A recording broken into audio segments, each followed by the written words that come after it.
안녕하십니까. 부산 시민의 시선으로 전문가의 분석으로 톡 터놓고 톡하는 시간 시선 뉴스톡 회색 마이크 정남입니다. 오늘도 저와 함께할 양쪽 든든한 두 분 함께합니다. 어서 오세요. 안녕하세요. 부산 시민을 위해 할 말을 하는 시민농겐 고 독설 이명환입니다. 변호사의 시선으로 진실만을 전달해드리겠습니다. 팩트체커 안상배 변호사입니다. 반갑습니다. 요즘 날씨가 나가면 이거 춥지도 덥지도 않고 이 봄바람이 너무 좋아요. 연분 없지만 봄바람이 피날 이 노래가 맞아 자동적으로 너무 옛날 노래가. 직접 입고 다니시는 건 아니죠? 치마를 입고 노래를 하시는 보자. 뭐하러? 예. 말도 안 돼. 방금 저도 모르게 상상했다. 나도 상상하기 싫은데. 죄송합니다, 여러분. 요즘 진짜 날씨가 이렇게 살랑살랑 봄바람도 불다 보니까 가끔씩 멍해지는 그런 때 없어요? 저도 제 사무실이 이제 부산법원 앞에 있는데 저희 창가로 보면은 법원 뒤로 이렇게 금정산이 이렇게 쫙 보이거든요. 네.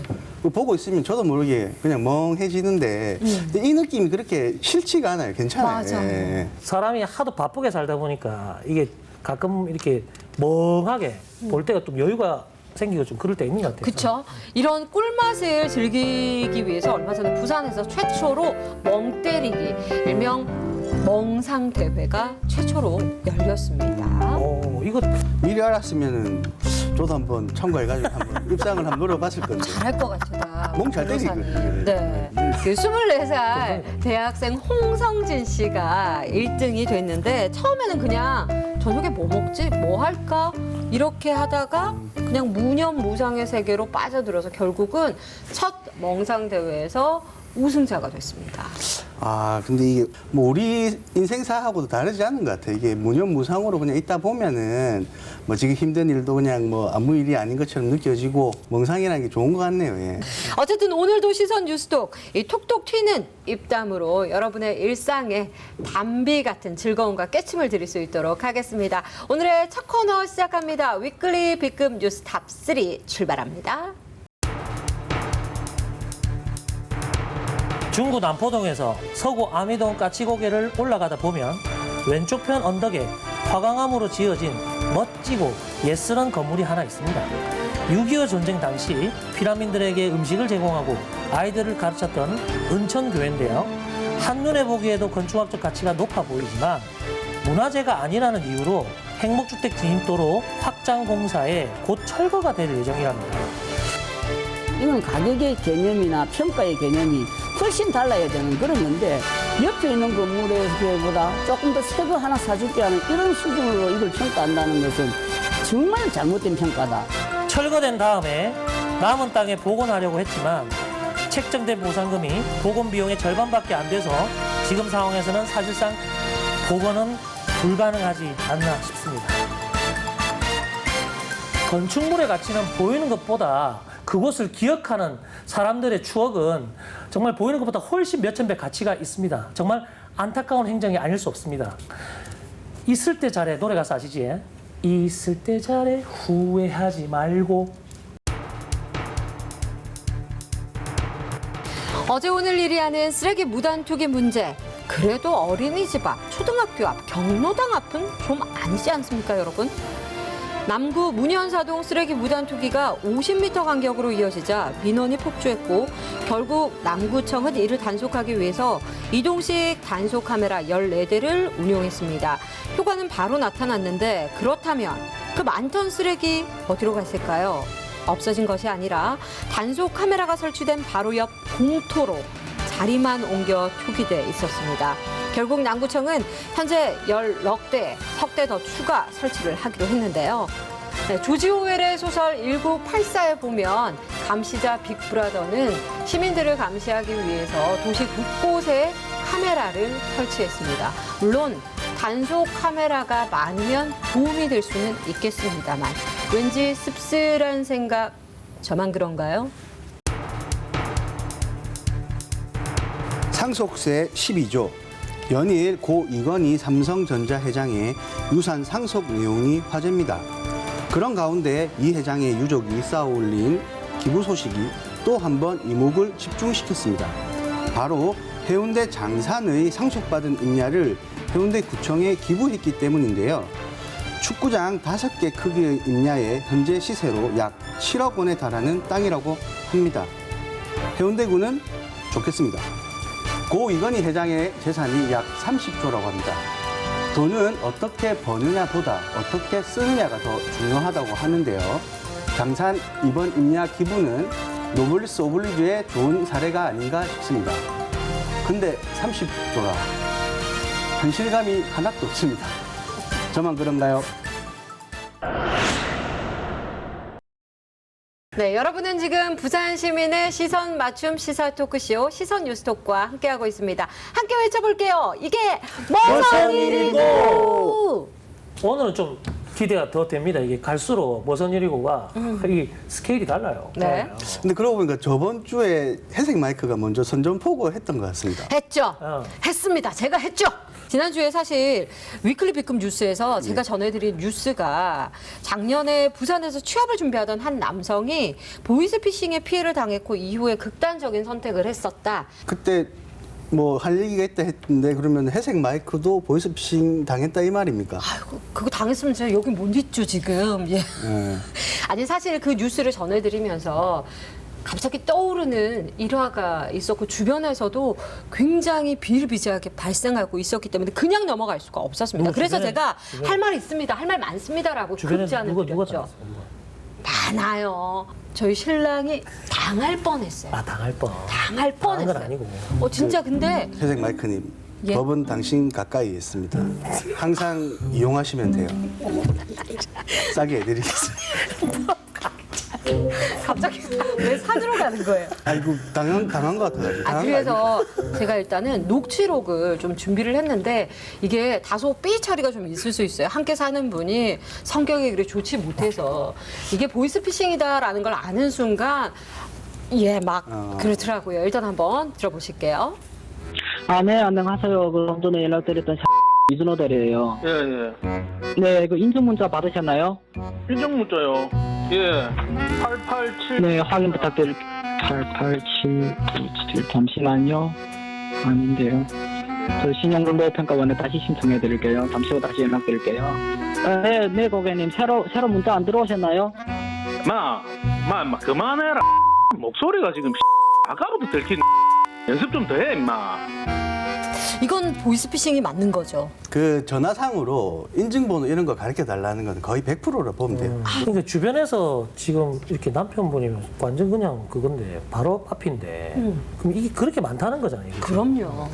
올해 1분기 부산에서 발생한 보이스피싱 발생 건수가 약 436건이라고 하는데 지난해 같은 기간 488건보다는 뭐 한 50건 정도 감소했다고 합니다. 근데 1분기 피해액은 86억 1천만 원으로 지난해 101억 7천만 원보다 한 15억 6천만 원 감소했다고 합니다. 예. 오, 그럼 건수도 피해액도 다 준 거네요, 어쨌든. 근데 이게 그 수치는 이렇지만 대면 범죄가 늘어나다 보니까 예, 발생 건수도 줄어들고 왜 잡기가 힘드니까. 네네. 그리고 피해액도 뭐 이제 안 잡히다 보니까 책정이 안 돼서 그렇지 지금 제가 볼 때 이게 더 문제인 것 같습니다. 그러면 돈을 이제 직접 찾아서 갖다 주다 보니까 그렇죠. 금액 자체가 더 커질 수 있는 그렇죠, 거네요. 그렇죠. 그런 머리를 좀 좋은 데 쓰면 참 좋을 것 같은데.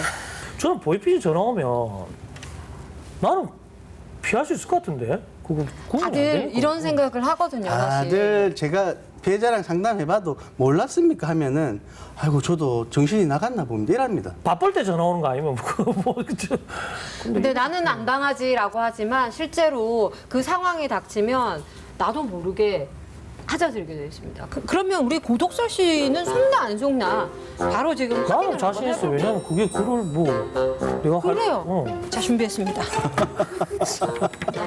뭐 네. 이거 60년대 전화기야. 나도 중국에서 이거 쓰거든요. 중국에서 이거. 중국에서 쓰는 거. 예, 중국에서 직접 공수해 왔습니다. 옛날 맥스인데. 뚜뚜뚜. 안녕하십니까. 여기는 호갱은행입니다. 시선 뉴스톡 구독설 씨 이명환 씨 맞으십니까? 예. 아 근데 무슨 일인데요?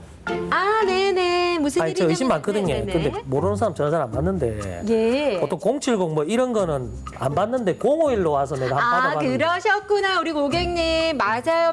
요즘 그런 전화 많아서 오해하시는 분들 많으신데요. 안심하셔도 됩니다. 저희 은행에서 한국자산관리공사에서 진행하는 코로나19로 인한 서민 대상 4%대 금리 대출 가능해서 연락드렸어요. 저희 쪽에 보니까 현재 프리랜서업에 종사하시면서 코로나19 이후로 경제적 활동이 거의 전무하시네요. 많이 힘드시겠어요. 아니, 4%? 아니 근데 어찌 알았습니까? 저 프리랜서인 거. 와. 그래서 저희가 전화를 드린 거고요. 같은 업종에 있는 분들이 이미 많은 혜택을 받으셨어요. 이번 대출 상품의 경우에는 선착순으로 진행이 되기 때문에 소진되면 다음 차례 기다려야 하는데 글쎄요. 다음 차례 있을까 모르겠습니다. 어떻게 진행해드릴까요? 안내해드릴까요? 조금 잠깐만 생각을 좀 해주고 보이시죠? 고객님 아니, 생각할 시간 없습니다. 아니, 사람- 지금도 잠깐- 시간이 가고 있습니다. 태깍. 오늘대로 신청하지 않으면요. 냄비와 냄비 받침 세트 이 혜택 아니, 못 네, 가져가십니다. 고객님 아이, 진행한다고요. 해주세요. 네, 급하니까 네, 감사합니다, 고객님. 커트. 속겠습니까? 안 속겠습니까? 한번 뭐 얘기 한번 해보시죠. 다 알고 전화를 하기 때문에 작년에 연봉이 200이라서. 와, 이거 거절할 수가 없다. 이거 4%면 이거는 뭐 결국 호구가 될 상인가.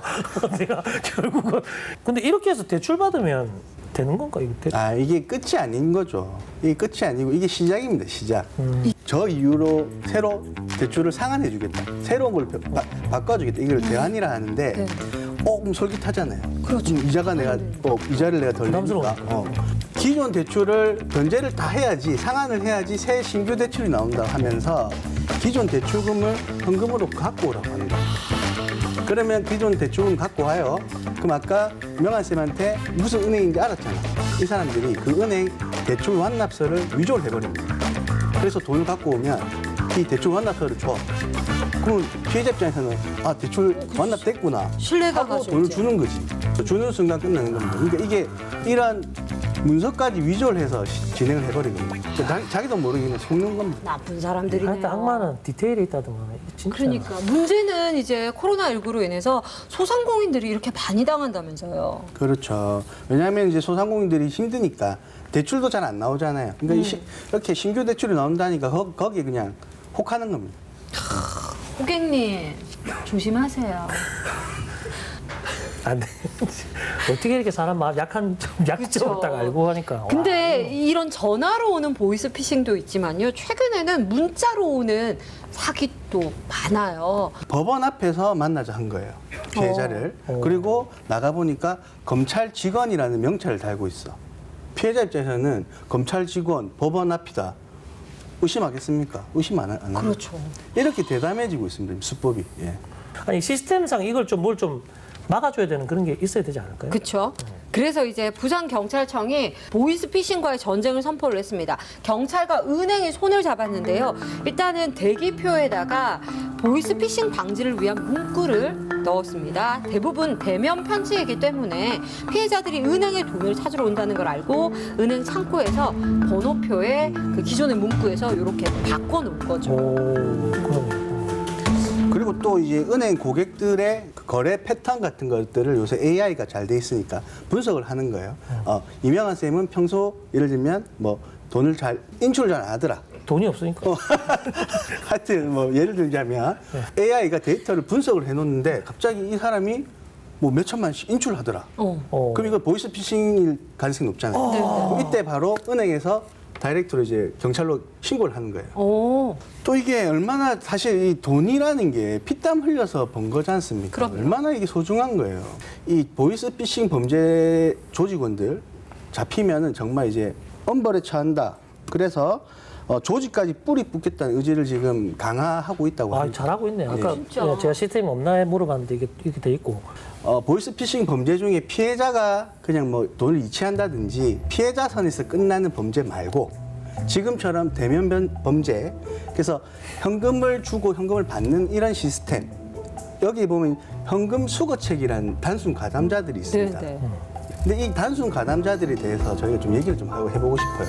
이분이 보이스피싱 범죄 조직 그 가담자로 들어와서 범죄 피해자가 될 수도 있다는 그런 생각을 한번 해보셔야 된다는 거예요. 아, 되려 가해자에서 피해자가 될 수도 있다라는 거죠. 그 생각을 좀 해보셔야 된다는 거죠. 그냥 돈만 받아오라라고 해서 시켰는데 예. 이게 만약에 경찰에 잡힌 경우에는 문제가 조금 달라질 수 그렇죠. 있죠. 자기는 이 일을 뭐 아르바이트나 뭐 어떤 자기 이제 일이라고 생각하고 했는데 자기도 모르는 사이에 보이스피싱 범죄에 가담을 해버리는 그런 뭔지 모르고 그렇죠. 했을 수 있는 거잖아요. 그렇죠. 내 밑에 있는 예. 위에는 그게 돼 있지만은 예. 아 그러면 이게 보이스피싱범이 아닐 수도 있고 그러니까 이 사람 입장에서는 피해자가 될 수도 있는. 돈을 받아오라 해서 돈을 받아 간 건데 그럼 이 사람이 보이스피싱 범죄겠습니까? 아니겠습니까? 이런 문제가 있거든요. 아, 굉장히 애매하네요. 그건.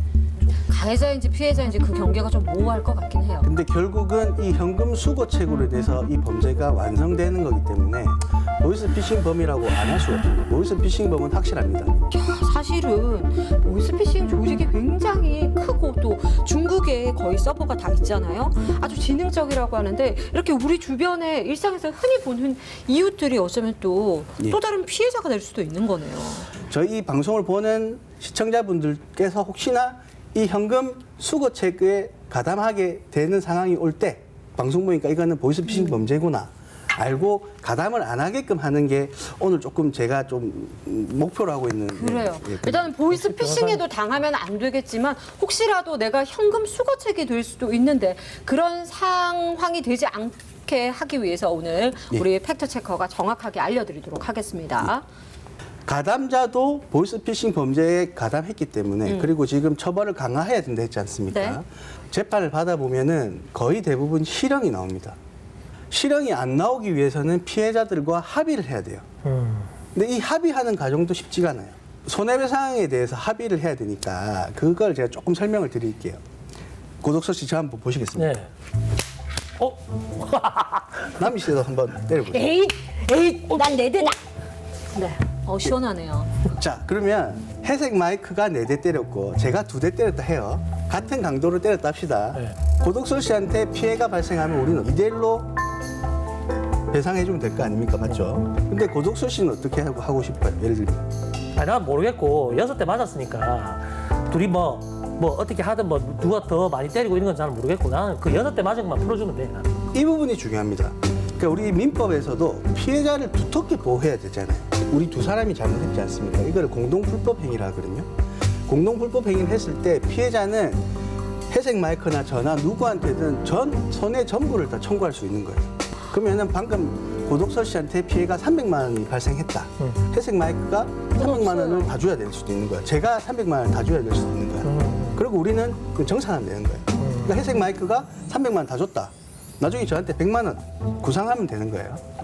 이게 지금 부진적 연대 채무라고 해서 공동불법 행위에서는 피해자를 이렇게 두텁게 보호하고 있는 겁니다. 단순 가담자가 현장에서 잡혔어요. 그런데 이 사람은 조직원들이 따로 있을 거 아닙니까? 네. 그러면 이 조직원들하고 같은 공동불법 행위자가 되는 거예요. 맞아. 그런데 조직원들은 절대 현장에 나타나지 않아요. 다 전화로 지시하기 때문에. 근데 다 대포폰이에요. 돈을 입금을 시켜요. 다 대포 통장이에요. 안 잡혀. 서버도 중국에 있어. 외국에 있어. 안 잡혀. 그러면 피해자들이 나중에 재판을 가서 보니 단순 가담자가 혼자 재판을 받고 있는 거예요. 그럼 피해자 입장에서는 공동불법 행위자들 중에 누구한테든 다 받을 수 있다 했지 않습니까? 그렇죠. 그러니까 자기가 받은 피해 전부를 이 단순 가담자한테 합의금으로 받으려고 하는 거예요. 그럼 이게 그런데 합의가 안 되면 실형을 사니까 이 단순 가담자는 일당 10만 원 정도 받았던 사람인데 보이스피싱 범죄 1,000만 원, 2천만 원, 뭐 1억 이 정도 합의가 돼야지 실형을 선고를 안 받는 겁니다. 야, 사실 이렇게 되면 이제 내가 보이스피싱 그 범죄자인 줄도 모르고 여기에 가담했다가 결국은 뭐 실형을 받거나 아니면 돈을 다 물어줘야 하는 그런 결과가 있을 수도 있네요. 난 단순히 가해자에서 어쩌면 정말 최악의 경우 또 피해자가 될 수도 있는 상황이에요. 그러니까 돈 한 10만 원 벌어 보려고 취준생들이나 주부들이 이거 했다가 방금 말씀하신 변호사 말씀하신 가담자 돼가지고 중국에 다 있고 자기가 다 뒤집어 써가지고 이거 한 몇천만 원을 물려줘야 되는데 몇 억이 될 수도 있고 이러면 완전 풍비박산 나는 거지. 그래서 제가 지금 사건을 하고 있고 상담하고 있고 실제 재판까지 했던 보이스피싱 피고인들 중에는 합의가 안 돼서 돈이 없으니까 결국 합의가 안 돼서 실형을 받는 그런 경우가 많았고 이 가담자들을 두둔하고자 하는 게 아니에요. 예. 이 가담자 때문에 보이스피싱의 대면 범죄, 현금 수고하는 범죄의 완성은 이 사람들 때문에 생기는 건 맞습니다. 그러니까 이 사람들도 법의 처벌을 피해갈 수는 없어요. 그런데 제가 하고자 하는 말이 뭐냐면 이 단순 가담자들이 대부분 20대, 30대 취업 준비생이거나 이제 아기를 낳고 육아를 하다가 경력 단절된 주부들이 많아요. 코로나 시기에 뭐 좀 돈이라도 벌어보자, 용돈벌이라도 해보자 해서 구직 사이트에 이력서를 올린단 말입니다. 그러면 보이스피싱 범죄 조직원들이 이력서 중에 이런 분들을 타겟으로 연락을 해요. 자기도 모르게 이 범죄에 가담하게 돼버리는 겁니다. 그래서 이분들이 이 범죄에 가담하지 않게 하는 방법이 없을까? 뭐 아는 사람은 알아챌 수도 있지만 모르는 사람은 모를 수 있잖아요. 이분들에 위해서는 좀 뭐가 안 돼 있는 것 같아서. 예, 그래서 이게 좀 쓸쓸하긴 하지만은 이 보이스피싱 범죄가 사실 너무 피해가 크니까 절대 가담하지 마라. 이런 엄중한 경고라고 봐야 됩니다. 그래서 법원에서도 실형을 선고하는 거고 그 검찰 실무 예규에 보면은 보이스피싱 범죄는 그냥 가담 정도에 상관없이 5년에 처해달라고 구형을 내려요. 무조건적으로. 지침으로 그냥. 예. 피해자가 가해자가 되지 않는 방법 이걸 좀 정확하게 알고 있어야 할 것 같거든요. 네, 맞네. 그게 제일 중요하네. 그래서 그러면 제가 그 방송 시간을 빌어서 대표적인 사례 한 3가지 정도 네. 알려드릴 테니까 이걸 좀 잘 좋습니다. 지금부터 눈 크게 뜨고 네. 함께 해주십시오. 진짜 정확하게. 팩트체커 안상배 변호사의 보이스피싱에서 살아남기 첫 번째. 빠밤. 이력서를 넣어서 전화기 왔는데 어느 부동산 사무실이다 라고 하면은 한 번쯤 의심해 봐야 됩니다. 그리고 그 내용이 요새 다운 계약을 많이 작성한다. 그래서 계약서에는 뭐 얼마를 했는데 이게 다운된 계약이기 때문에 다운된 금액만큼은 우리가 받아서 우리한테 갖고 오면 된다. 이런 업무를 지시하는 경우가 있어요. 이런 업무는 100% 보이스피싱입니다. 다운 계약이고 다운된 현금을 받아서 오시면 됩니다. 일당 10만 원 드릴게요. 절대 가담하면 안 됩니다. 자, 그럼 다음 팩트체커 안상배 변호사의 보이스피싱에서 살아남기 두 번째. 땡땡 저축은행이라고 소개하고 대출을 실행해 준다는 업무라고 하면은 또 보이스피싱 범죄를 의심해 봐야 됩니다. 그 단순 가담자도 무슨 시중에 있는 은행이라 그래요. 실제 그 장소를 가보면 아까 말했듯이 대출 완납서를 위조도 해서 갖고 와요. 단순 가담자는 별 생각 없이 가서 이 사람 대출 실행하려고 돈 갖고 오는구나 받아서 보이스피싱 범죄 조직원이 일려주는 통장으로 돈을 입금하게 되는 거예요. 그런 순간 가담자가 돼버리는 거예요. 그래서 무슨 저축은행, 대출 실행 업무다라고 하면 한 번쯤 또 의심해봐야 됩니다. 어쨌든 가담자를 의심 안 하게 하려고. 그렇죠. 이 흔한 사람들이 겪는 것 중에 그런 걸 딱 목돈을 주는 걸 딱. 이야. 자, 팩트체커 안상배 변호사의 보이스피싱에서 살아남기 그 마지막 세 번째. 빠밤. 본인을 부동산 중개사라고 일컬으면서 임차인을 모집하는 경우가 있어요. 임차인을. 이 집이 보증금이 싸고 월세가 저렴하다. 이렇게 해서 임차인을 모집을 합니다. 그렇게 해서 임차인한테 주민등록증을 받습니다. 이걸 도용을 해서 임차인 명의의 전세 자금 대출을 받아버려요. 그러니까 예를 들면 보증금 1,000만 원에 월세 40만 원 못 냅니다 이렇게 했는데 전세 계약을 속여버립니다. 그렇게 해서 임차인 자기도 모르게 자기는 1,000만 원만 있으면 되는 줄 알았는데 전세 자금 대출을 받게 만들어버려요.